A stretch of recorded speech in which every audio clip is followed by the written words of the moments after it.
안녕하세요. 크리스탈과 함께 책 읽는 시간입니다. 이번에 함께 하실 작품은 이효석의 메밀꽃 필 무렵입니다. 메밀꽃 필 무렵은 시적인 정서가 흐르고 애틋한 느낌을 주는 한국 현대 단편소설의 대표작이며 작가 이효석의 후기 작품으로 그의 산문적 서정성이 가장 잘 드러난 작품입니다. 이효석은 호는 가산이며 강원도 평창 출생입니다. 장편소설보다 단편소설에서 탁월한 능력을 보여주었고 고향에 대한 그리움과 이국에 대한 동경을 소설화했습니다. 1907년 맏아들로 태어나 가정 사숙에서 한학을 배웠으며 경성 제1고등보통학교에 입학, 1925년 졸업하고 경성제국대학 법문학부 영문학과에 입학했습니다. 재학 시절 조선인 학생회인 문우회에 참가하여 기관지 문우의 시를 발표했고 체호프, 입센 등의 작품을 즐겨 읽으며 문학관의 정립에 힘썼습니다. 당시 조선 프로레타리아 예술가 동맹 카프에 직접 참여하지는 않았지만 그들과 비슷한 경향의 소설을 써서 유진호 등과 동반자 작가로 불렸습니다. 경성제대를 졸업하고 이듬해 조선 총독부 경무국에 보름 정도 근무하다 경성으로 내려가 경성농업학교 영어교사로 근무했으며 이때부터 작품 활동에 전념하여 1940년까지 해마다 10여 편의 소설을 발표했습니다. 구인회에 참여하기도 했으며 대표작으로는 메밀꽃 필 무렵, 산, 낙엽을 태우면서 장미 병들다 등이 있습니다. 구독, 좋아요, 그리고 알림 설정 부탁드립니다.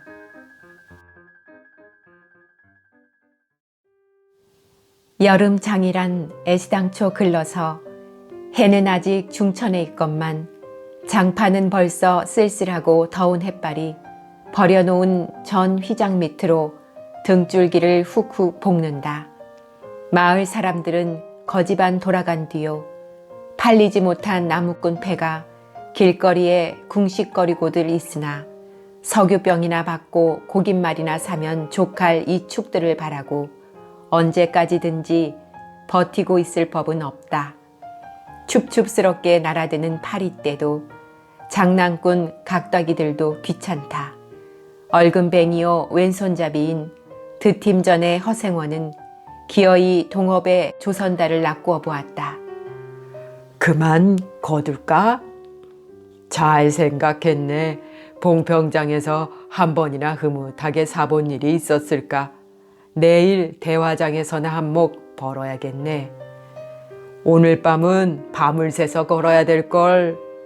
달이 뜨렸다.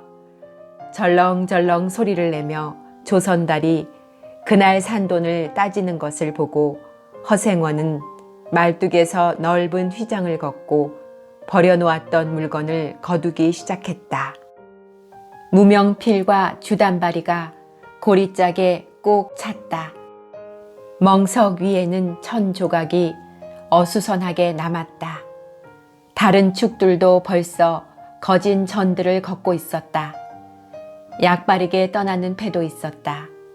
어물장수도 땜장이도 엿장수도 생강장수도 꼴들이 보이지 않았다. 내일은 진부와 대화의 장이 선다. 축들은 그 어느 쪽으로든지 밤을 새며 6, 70리 밤길을 타박거리지 않으면 안 된다. 장파는 잔치 뒷마당같이 어수선하게 벌어지고 술집에서는 싸움이 터져 있었다. 주정꾼 욕지거리에 섞여 계집의 앙칼진 목소리가 찢어졌다. 장날 저녁은 정해놓고 계집의 고함소리로 시작되는 것이다. 생원, 시침을 때도 다 안 해. 충주집 말이야. 계집 목소리로 문득 생각난 듯이 조선달은 비죽이 웃는다. 화중지병이지. 연소 패들을 적수로 하고야 대거리가 돼야 말이지. 그렇지도 않을걸. 축들이 사족을 못 쓰는 것도 사실은 사실이나 아무리 그렇다곤 해도 그 왜 동이 말일세. 감쪽같이 충주집을 후린 눈치거든. 무어? 그 애숭이가? 물건 가지고 낚았나 보지. 착실한 녀석인 줄 알았더니 그 길만은 알 수 있나? 국리 말고 가 보세나 그려. 내 한턱 씀새.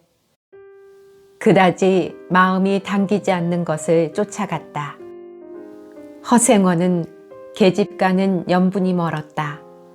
얼금뱅이 상판을 쳐들고 대어설 숙기도 없었으나 계집 편에서 정을 보낸 적도 없었고 쓸쓸하고 뒤틀린 반생이었다.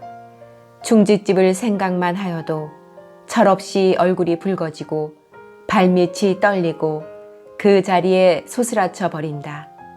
충주집 문을 들어서 술자석에서 짜장 동이를 만났을 때에는 어찌된 서슬인지 발끈 화가 나 버렸다.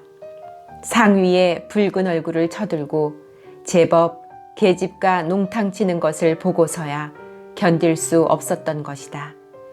녀석이 제법 난질꾼인데 꼴사납다. 머리에 피도 안 마른 녀석이 낮부터 술 처먹고 계집과 농탕이야. 장돌뱅이 망신만 시키고 돌아다니누나 그 꼴에 우리들과 한몫 보자는 셈이지. 동이 앞에 막아서면서부터 책망이었다. 걱정도 팔자요 하는 듯이 빤히 쳐다보는 상기된 눈망울을 부딪힐 때 결김에 따기를 한 대 갈겨주지 않고는 배길 수가 없었다. 동이도 화를 쓰고 팩하게 일어서기는 하였으나 허생원은 조금도 동색하는 법 없이 마음먹은 대로는 다 짓거렸다. 어디서 주워먹은 선머슴인지는 모르겠으나 내게도 아비엄이 있겠지. 그 사나운 꼴 보면 마음 좋겠다. 장사란 탐탁하게 해야 되지. 계집이 다 무어야 나가거라 냉큼 꼴 치워. 그러나 한마디도 대거리하지 않고 하염없이 나가는 꼴을 보려니 도리어 측은히 여겨졌다. 아직도 서름서름한 사이인데 너무 과하지 않았을까 하고 마음이 섬찟해졌다. 주제도 넘지. 같은 술 손님이면서도 아무리 젊다고 자식 낳세 되는 것을 붙들고 치고 닦아 셀 것은 무어야 원. 충주집은 입술을 쫑긋하고 술 붓는 솜씨도 거칠었으나 젊은 애들한테는 그것이 약이 된다나 하고 그 자리는 조선달이 얼버무려 넘겼다. 너 녀석한테 반했지. 애숭이를 빨면 죄된다. 한참 법석을 친 후이다. 담도 생긴 데다가 웬일인지 흠뻑 취해보고 싶은 생각도 있어서 허생원은 주는 술잔이면 거의 다 들이켰다. 건아의 짐을 따라 계집 생각보다도 동이의 뒷일이 한결같이 궁금해졌다. 내 꼴에 계집을 가로채서는 어떡할 작정이었누 하고 어리석은 꼬락서니를 모질게 책망하는 마음도 한편에 있었다. 그러기 때문에 얼마나 지난 뒤인지 동이가 헐레벌떡거리며 황급히 부르러 왔을 때에는 마시던 잔을 그 자리에 던지고 정신없이 허덕이며 충주집을 뛰어나간 것이었다. 생원 당나귀가 발을 끊고 야단이에요. 각다기들 장난이지 비령코. 짐승도 짐승이려니와 동이의 마음씨가 가슴을 울렸다. 뒤를 따라 장판을 다름질하려니 거슴츠레한 눈이 뜨거워질 것 같다. 불악스런 녀석들이라 어쩌는 수 있어야죠. 나귀를 몹시 구는 녀석들은 그냥 두지 않을걸. 평생을 같이 해온 짐승이었다. 같은 주막에서 잠자고 같은 달빛에 젖으면서 장에서 장으로 걸어다니는 동안에 20년의 세월이 사람과 짐승을 함께 늙게 하였다. 까스러진 목 뒤 털은 주인의 머리털과도 같이 바스러지고 개진개진 젖은 눈은 주인의 눈과 같이 눈곱을 흘렸다. 몽당비처럼 짧게 슬리운 꼬리는 파리를 쫓으려고 기껏 휘저어 보아야 벌써 다리까지는 닿지 않았다. 닳아 없어진 굽을 몇 번이나 도려내고 새철을 신겼는지 모른다.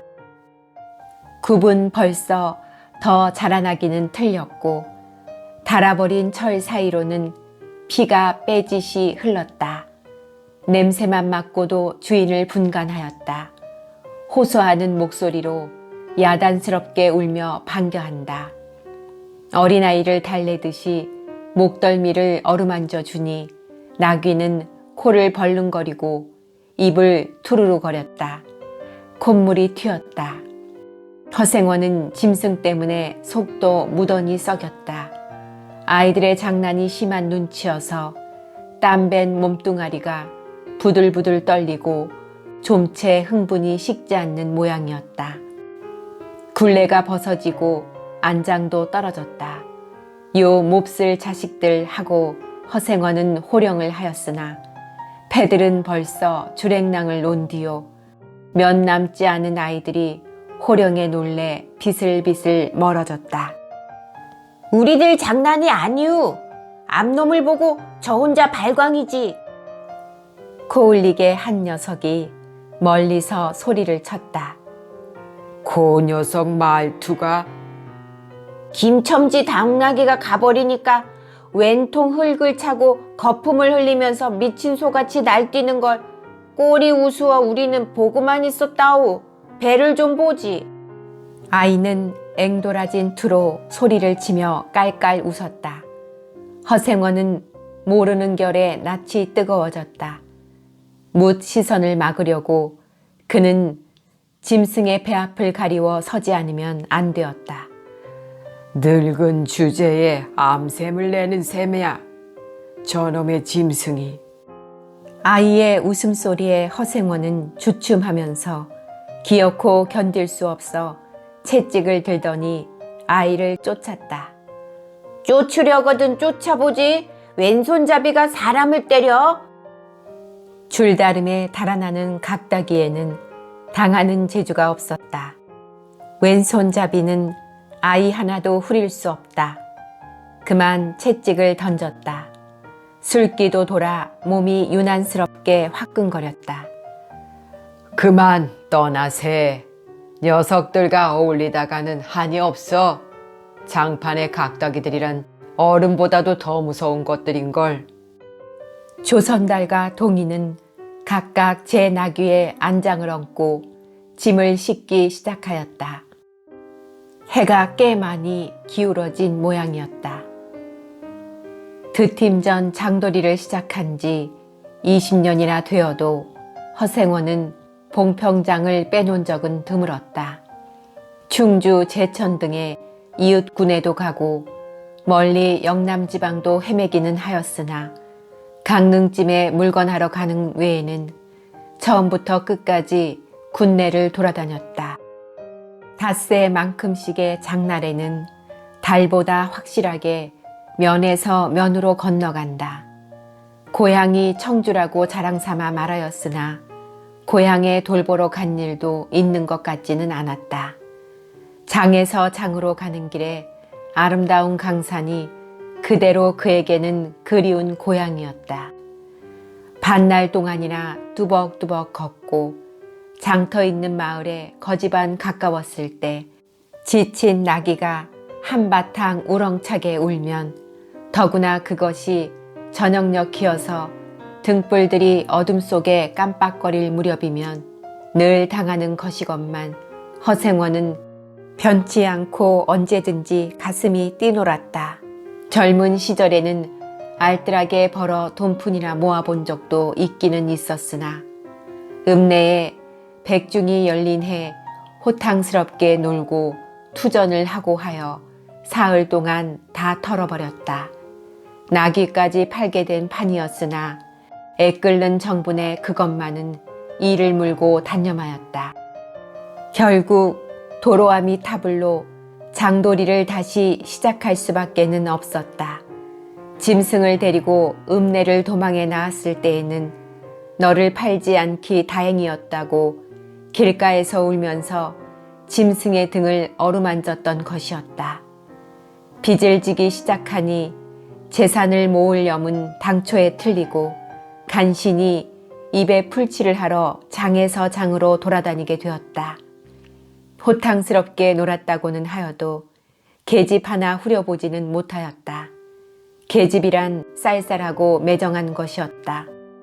평생 인연이 없는 것이라고 신세가 서글퍼졌다. 일신에 가까운 것이라고는 언제나 변함없는 한 필의 당나귀였다.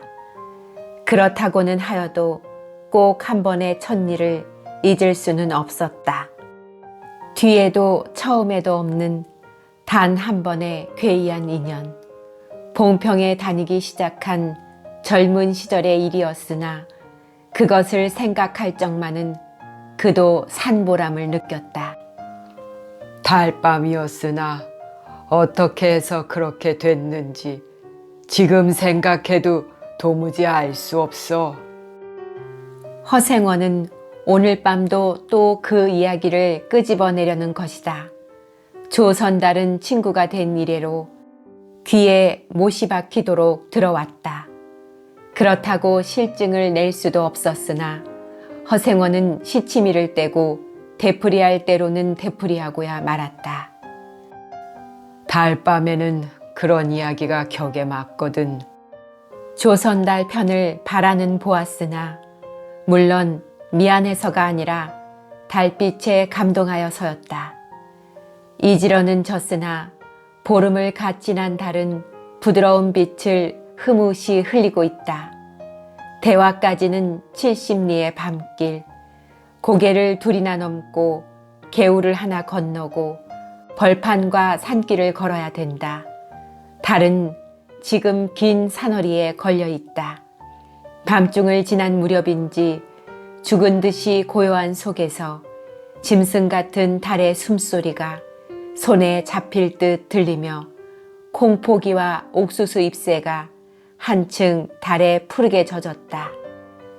산허리는 온통 메밀밭이어서 피기 시작한 꽃이 소금을 뿌린 듯이 흐뭇한 달빛에 숨이 막힐 지경이다.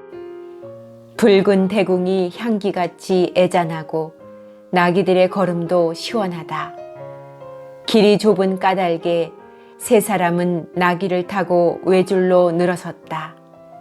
방울 소리가 시원스럽게 딸랑딸랑 메밀밭계로 흘러간다. 앞장선 허생원의 이야기 소리는 꽁무니에 선 동이에게는 확적히는 안 들렸으나 그는 그대로 개운한 제멋에 적적하지는 않았다. 장선 꼭 이런 날 밤이었네. 객주집 도방이란 무더워서 잠이 들어야지. 밤중은 돼서 혼자 일어나 개울가에 목욕을 하러 나갔지. 봉평은 지금이나 그제나 마찬가지지. 보이는 곳마다 메밀꽃밭이어서 개울가가 어디 없이 하얀 꽃이야. 돌밭에 벗어도 좋을 것을 달이 너무도 밝은 까닭에 옷을 벗으러 물방앗간으로 들어가지 않았나. 이상한 일도 많지. 거기서 난데없는 성서방네 처녀와 마주쳤단 말이네. 봉평서야 제일 가는 일색이었지. 팔자에 있었나 보지. 아무렴 하고 응답하면서 말머리를 아끼는 듯이 한참이나 담배를 빨 뿐이었다. 구수한 자줏빛 연기가 밤 기운 속에 흘러서 녹았다.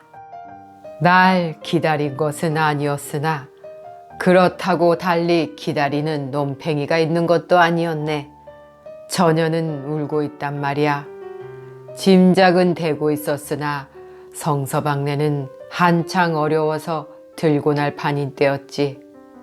한 집안일이니 딸에겐 늘 걱정이 없을 리 있겠나. 좋은 데만 있으면 시집도 보내련만 시집은 죽어도 싫다지. 그러나 처녀란 울 때같이 정을 끄는 때가 있을까. 처음에는 놀라기도 한 눈치였으나 걱정 있을 때는 누그러지기도 쉬운 듯해서 이럭저럭 이야기가 되었네. 생각하면 무섭고도 기막힌 밤이었어. 제천인지 주랭랑을 놓은 건 그 다음 날이었다. 다음 장도막에는 벌써 온 집안이 사라진 뒤였네. 장파는 소문에 발끈 뒤집혀 고작해야 술집에 팔려가기가 상수라고 처녀의 뒷공론이 자자들하단 말이야. 제천 장판을 몇 번이나 뒤졌겠나. 하나 처녀의 꼴은 꿔엉거 먹은 자리야. 첫날 밤이 마지막 밤이었지.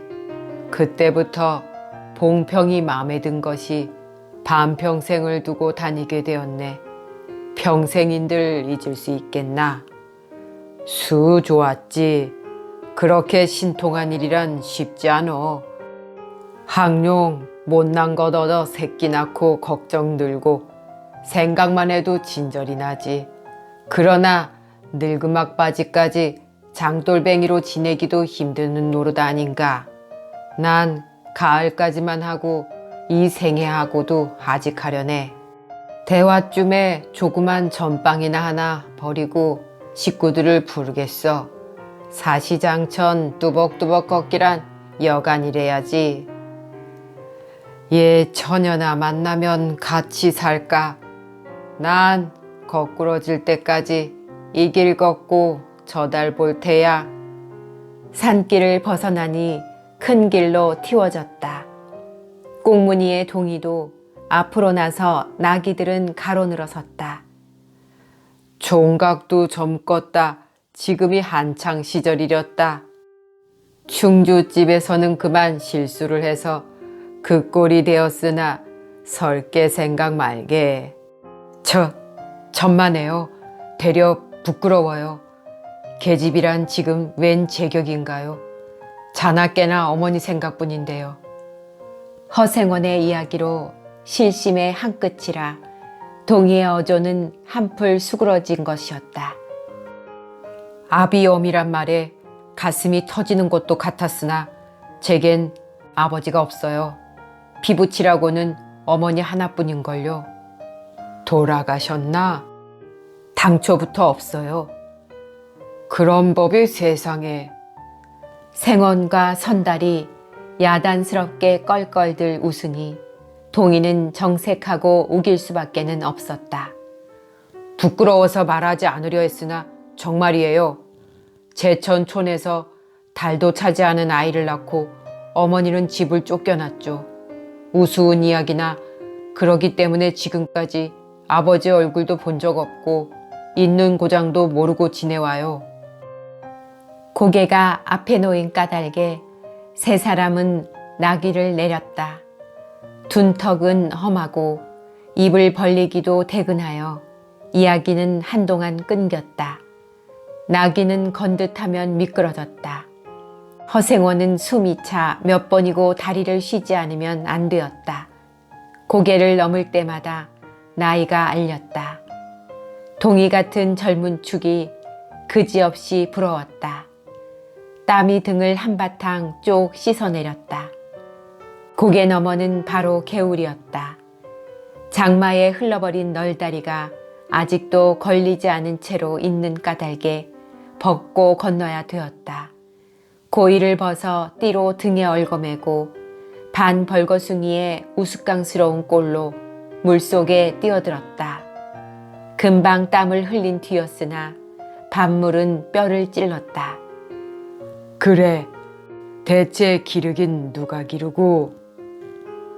어머니는 하는 수 없이 의부를 얻어가서 술장수를 시작했죠. 술이 고줄해서 의불하고 전 망난이에요. 절들어서부터 맞기 시작한 것이 하룬둘 편할 날이 있었을까. 어머니는 말리다가 채이고 맞고 칼부림을 당하고 하니 집이 꼴이 무엇겠어요. 18살 때 집을 뛰쳐나와서부터 이 짓이죠.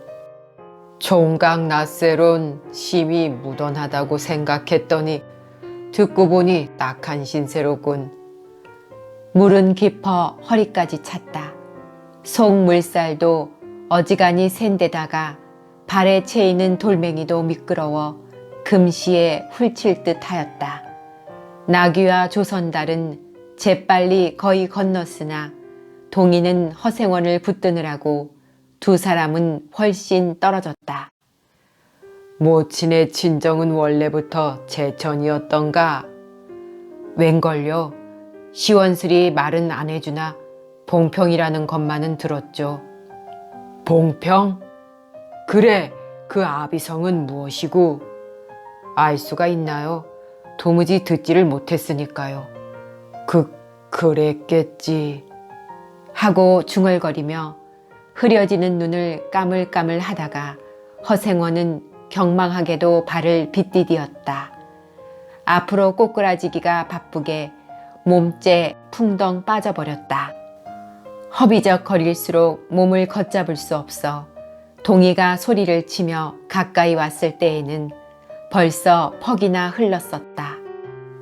옷째 홀딱 젖으니 물에 젖은 개보다도 참혹한 꼴이었다. 동이는 물속에서 어른을 햇갑게 업을 수 있었다. 젖었다고는 하여도 여인 몸이라 장정 등에는 오히려 가벼웠다. 이렇게까지 해서 안 됐네. 내 오늘은 정신이 빠진 모양이야. 염려하실 것 없어요. 그래, 모치는 아비를 찾지는 않는 눈치지. 늘 한번 만나고 싶다고는 하는데요. 지금 어디 계신가? 의부와도 갈라져 제천에 있죠. 가을에는 봉평에 모셔오려고 생각 중인데요. 일을 물고 벌면 이럭저럭 살아갈 수 있겠죠. 아무렴 기특한 생각이야. 가을이렸다. 동이의 탐탁한 등허리가 뼈에 사무쳐 따뜻하다. 물을 다 건넜을 때에는 도리어 서글픈 생각에 좀 더 엎였으면도 하였다. 진종일 실수만 하니 웬일이오 생원. 조선달은 바라보며 기어코 웃음이 터졌다. 나기야, 나기 생각하다 실족을 했어. 말 안 했던가? 저 꼴에 제법 새끼를 얻었단 말이지. 읍내 강릉집 피마에게 말일세. 길을 쫑긋 세우고 달랑달랑 뛰는 것이 나기 새끼같이 귀여운 것이 있을까? 그것 보러 나는 일부러 읍내를 도는 때가 있다네. 사람을 물에 빠치울 젠 나는 대단한 나기 새끼군. 허생원은 젖은 옷을 웬만큼 짜서 입었다. 이가 덜덜 갈리고 가슴이 떨리며 몹시도 추웠으나 마음은 알 수 없이 둥실둥실 가벼웠다. 주마까지 부지런히들 가세나. 뜰에 불을 피우고 후후시 쉬어 나기에겐 더운 물을 끓여주고 내일 대화장 보고는 제천이다. 생원도 제천으로? 오래간만에 가보고 싶어. 동행하려나, 동이? 나귀가 걷기 시작하였을 때 동이의 채찍은 왼손에 있었다. 오랫동안 아둑신이 같이 눈이 어둡던 허생원도 요번만은 동이의 왼손잡이가 눈에 띄지 않을 수 없었다. 걸음도 헷깝고 방울소리가 밤벌판에 한층 청청하게 울렸다. 달이 어지간히 기울어졌다.